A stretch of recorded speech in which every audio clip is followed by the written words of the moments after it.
পারছি না যেইখানে আমরা ভগবানের পরে ডাক্তারকে বসাই সেই ডাক্তারের আজকে এই অবস্থা করছে কিছু নোংরা মানুষ। কোথায় সরকার? আমরা তাদেরকে ভোট দিয়ে উঁচু জায়গায় নিয়ে গেছি, এই করেছি সেই করেছি, কোথায় মা বাড়ির বোনেরা তোমাদেরকে বলছি তোমরা আমরা সবাই এখন এক হয়ে সেই দিদিকে বিচারটা দিতে হবে।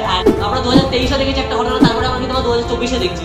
যেন কোনো এরকম কিচ্ছু না হয়, তোমাদেরকে যেভাবে নিঃস্বার্থভাবে করতে হয় যে তার খুনের বিচার চাই।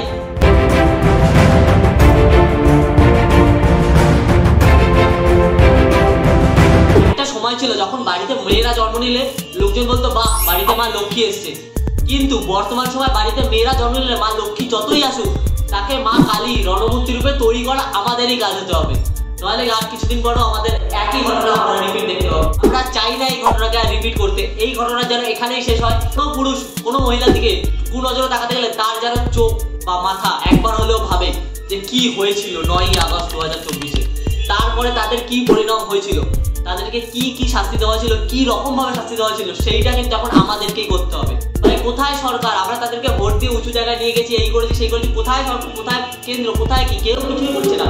যা করতে হবে ভাই এখন আমাদেরই করতে হবে। বাড়ির মা বাড়ির বোনেরা তোমাদেরকে বলছি তোমরা আমরা সবাই এখন এক হয়ে সেই দিদিকে বিচারটা দিতে হবে। আর ভবিষ্যতে যাতে কেউ নোংরা দৃষ্টিতে কোনো মহিলার দিকে না তাকাতে পারে, কোনো মা বোনের দিকে না তাকাতে পারে, সেইটাই কিন্তু আমাদেরকে দেখতে হবে। আমি লিটারালি ভাবতে পারছি না যেইখানে আমরা ভগবানের পরে ডাক্তারকে বসাই সেই ডাক্তারের আজকে এই অবস্থা করছে কিছু নোংরা মানুষ, কিছু নোংরা মানবিকতার লোকজন। মানে গালাগালিও বোধহয় ওদের কাছে অনেক কম হবে। ওদেরকে কি ভাষায়, ওদেরকে যদি একবার পাওয়া যেত ওরা অ্যাকচুয়ালি কারা।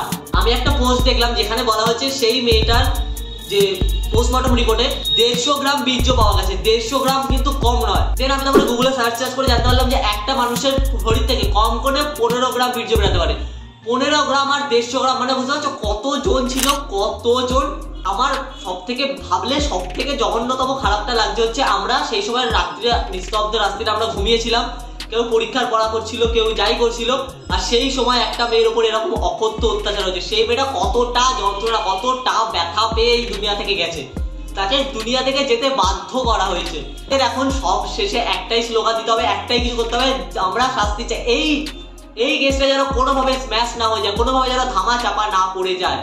সোজা কথা বলতে গেলে কোনোভাবে আমরা চাই না এই কেসটাকে ধামা চাপা ফেলতে। এই কেসটাকে দিয়ে আমরা এগিয়ে যাবো আর এই কেসটা এমন পরিণতিতে নিয়ে যাবো যাতে নেক্সট টাইম কোনোদিনও এই কাজ না হয় এই দুনিয়াতে যেন কোনোদিনও না হয়। তো 2024 থেকে যদি 2023-এর দিকে আমরা যাই ঠিক একই ঘটনা আমরা দেখতে পাবো, কিন্তু র্যাগিং এর থ্রুতে একটা ছেলেকে সুইসাইড করা হয়েছে, কিন্তু সেটাকে ভাই সুইসাইড হিসাবে চালিয়ে দেওয়া হয়েছে, কিন্তু সেটা অ্যাকচুয়ালি ছিল মার্ডার।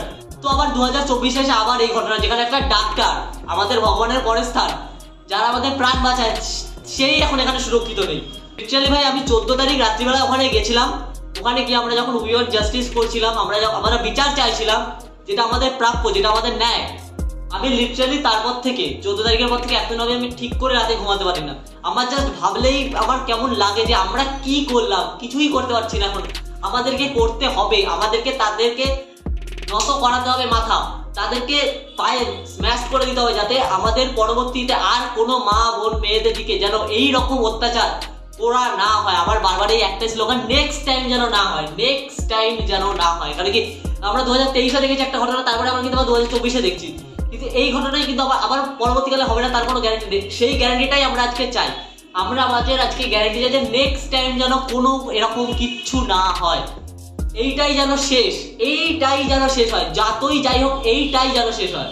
আমি তোমাদের সাথে আছি, তোমরা আমাদের সাথে আছো, এই দুনিয়া পুরো ওয়েস্ট বেঙ্গল আমাদের সাথে রয়েছে, পুরো পৃথিবী আমাদের সাথে রয়েছে। আমরা চাইবো নেক্সট টাইম যেন এই জিনিসটা আর না হয়। তিলোত্তমাদি খুনের বিচার চাই, তিলোত্তমাদিকে যেভাবে নৃশংসভাবে হত্যা করা যায় তার খুনের বিচার চাই। তো সেইটাই আমি বলবো।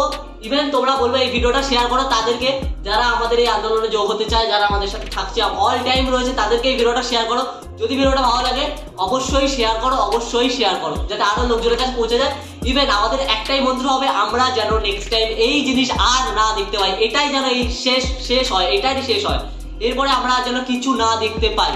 তো তোমাদের কাছে করজোড়ে রিকোয়েস্ট, এইটাই যেন শেষ হয়, এরপরে যেন আর এমন পরিণতি করো এই জিনিসটা, যাতে লোকজন এরপরে করতে গেলেও 10 থেকে 20 বার বা ভাবে যে না এটা করা যাবে না। সবশেষে ভাই আমাদের বিচার চাই, আমাদের আন্দোলন চলছে, চলবে। শুধু বক বক শুনি থেমে যাবে, এত চেঁচামেচি কেন থেমে যাবে।